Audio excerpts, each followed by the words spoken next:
Guys, today we'll talk about how can you fix that problem you have on your TuneIn radio app. So all you have to do, you just go down, click here on settings.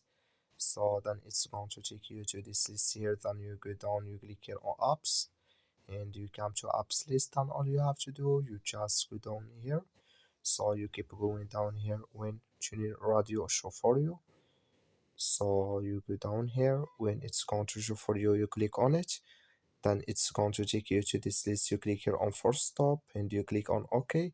So then you go down, you click here on storage, then you come to storage list. You just click here on clear cache, and you go to your Play Store. So I'm going to my Play Store. You click on it, you click on your Play Store, and you search for TuneIn radio. It's going to show for you like this. You will find here update. Just click on it, then it's going to work with you. That's all you have to do. Thank you for watching. Don't forget to support us by liking and subscribe.